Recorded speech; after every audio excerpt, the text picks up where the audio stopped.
Ayan, so yun na nga. Nagigets ko kung paano nabawasan ang krimen nung panahon ni Pangulong Duterte. Nagigets ko din na deserve, I mean, as a Christian, hindi ako dapat nagbe-wish ng masama against sa iba. Kahit pa anong tawag dito, kahit pa ano siya, diba? Sino ba naman ako para mahusga? Sino ba naman ako para mag-wish na deserve mong mamatay, ganyan? Hindi.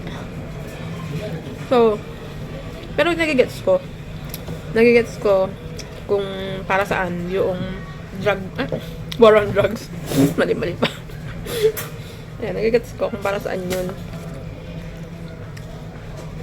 Pero, yung kapag ka sinabi mo na okay lang na investigahan si Pangulong Duterte dun sa, kasi nagkaroon kasi ng reward system, di ba? Na parang 5K yata pag may napatay ka isang addict, ganyan. Ito namang mga pulis, hindi ko nila lahat. Iba lang. Para lang magka 5K. Kahit hindi naman addict, tinitegi na nila. Tapos sasabihin ng laban. Alam mo yun, yung parang sige, gets ko yung war on drugs, gets ko na deserve nila. Yung, hindi ko wini-wish pero nagigets ko yung iniisip ng iba na deserve nila. Deserve ng mga namatay, ng mga addict na mawala sa mundo para mabawasan ang krimen. Pero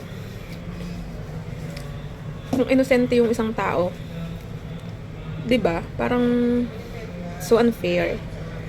Minsan kasi nasasabi natin na deserve nila yun kasi hindi natin alam, hindi natin kilala, hindi natin kamag-anak yung namatay. Nasabi nila, sige, madaming innocente siya, napatay siya kasi ano siya, sa pagkama ng addict. Mas madami daw yung sabi ng mga supporters ni Duterte, ni Pangulong Duterte, mas madami daw ng senteng pinatay yung mga addict. Yun na nga yung point, di ba? Sana sure sila na lahat nung pinatay nila gumawa ng mga sinasabi nilang krimen. Na sure sila na lahat yun pumatay ng SA at ng kung ano-anong krimen. Pero kung ang kasalanan lang naman nila dahil naging addict sila or napagkamalan silang addict, I don't think they deserve na basta patayin. At kung talagang ganun sila, the police should take responsibility or accountability. Kasi bakit pa nila sinabi na ng laban kung hindi naman? Dapat sinabi na lang nila na oo, pinatay ko kasi ng ano siya, may pinatay siya.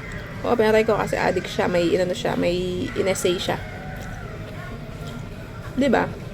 Bakit kailangan sabihin ng laban kung hindi naman? It means na alam nila, sila mismo alam nila na it's bad, na mali yun, di ba?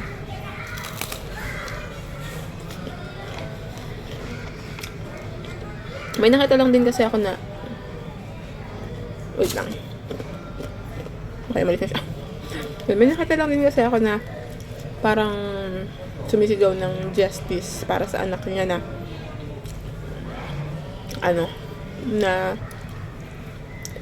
sige, sabihin natin na baka hindi niya alam na nag-a-addict yung anak niya. Pero, yung thought na makikita mo yung anak mo na duguan, na naabutan mo pa siyang buhay, pero namatay siya sa harapan mo. Sobrang, yun, sakit nun. Tsaka, kung talagang, kung talagang ang gusto nila is bawasan yung mga kriminal, di sana, pinasa na lang nila yung yung death penalty. Death penalty. Hindi ako pabor sa death penalty.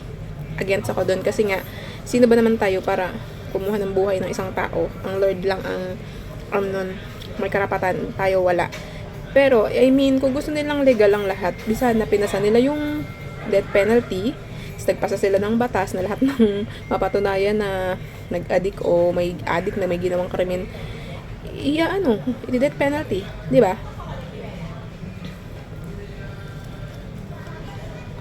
Hindi nila ginawa kasi alam nila yung death penalty, hindi siya tama. Hindi tamang pumatay ng basta ng buhay ng isang tao. Pero yun yung nangyari. Ayun nga yung problema. Yun namang extrajudicial killing, siguro para sa iba, ano nga yung madaming namatay na addict man yan o ano man yan. Pero para sa mga inosenteng pamilya na namatay yung mga pamilya nila dahil napagkamalan lang, dahil nadamay lang para sa sa reward system, para sa kanila yun. Hindi yung justice, hindi yung para dun sa mga mga may ginawang krimen, mga addict na may ginawang krimen. Yung justice na hinihingi para dun sa mga napagkamalan. Ba't di ba sinasalo lahat? Di ba? Pauwi na pala ako. Wala.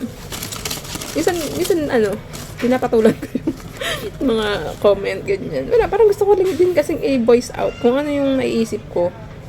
Alam ko madami akong friends na kasi may nakakita ako mga nagpo-post na parang pray for for Pangulong Duterte, ganyan. Pero minsan natatawa din ako dun sa comment ng iba na kanina magpipray, minura niya minura niya nga ang Diyos. Kaya na siya magpipray, hindi nga siya naniniwala sa Diyos, ganun. Parang may point naman, pero ewan ko din, hindi ko kasi alam. Nga malay mo naman, na siya. Humingi na siya ng tawad sa lahat ng ginawa niya. Napakabuti naman ng Lord dahil basta humingi ka ng tawad sa kanya at nagbabago ka, papatawarin ka niya for sure. Pero hindi natin alam. Okay. Pero wala, nabasa ko lang kasi yun. Natatawa lang din ako. Pag kasi nagbabasa ko ng comment, minsan may pinapatulan ako, minsan may tinatawanan na lang ako. So yun lang. Parang lang. Naisip ko lang kasi na if yung, sabi nila, 20,000 ba? 30,000 na namatay. Kung lahat sila, tinrato, nakatulad nung nangyari sa barangay namin. Wala. Pauwi na ako, matatapos na yung matatapos na din yung oras. Wala pa akong walang kwenta-kwenta yung shinare ko. Wala, shinare ko lang talaga kung ano yung nararamdaman ko. So yun nga, sabi ko nga, kung doon sa 30,000, at least 10,000 man lang doon, or 1,000, at least 1,000 man lang doon, natulad dun sa barangay namin na nung Tokhang days. Yan, madami na tokhang sa barangay namin. Yung mga kamag-anak din talaga akong ganun. Hindi ako nakikisimpati sa victims ng EJK dahil nga sa may mga kamag-anak akong natokhang. Pero ang nakakatuwa kasi yung mga natokhang sa barangay namin, may mga nagbago talaga. May mga may mga nakakilala pa sa Lord, 'di ba? Sana yung mga gustong magbago, binigyan ng pagkakataong magbago. At yung mga wala na talagang pag-asa, dapat yun na lang chinugi. Dapat nagpasa na lang kayo ng ng batas para tsugihin yung mga yun. Hindi yung basta nyo na lang papatayin na hindi man lang na-prove kung sila ay innocent or kung sila ba ay user lang or may ginawa pa silang ibang krimen, kung sila ba ay nag-pusher lang. I know, mabigat yung pagiging pusher at user. Alam ko. At hindi ko hilingin na maging ganun ng anak ko. Pero, lahat ng tao, ano man ang nagawa niyang kasalanan, may pagkakataon siyang magbago. May choice siyang magbago. Kung ayaw niya talagang magbago, dapat yun na lang yung chinugi, di ba? Doon sa 30,000, at least 1,000 man lang doon, or 10 man lang doon, na bigyan ng pagkakataon.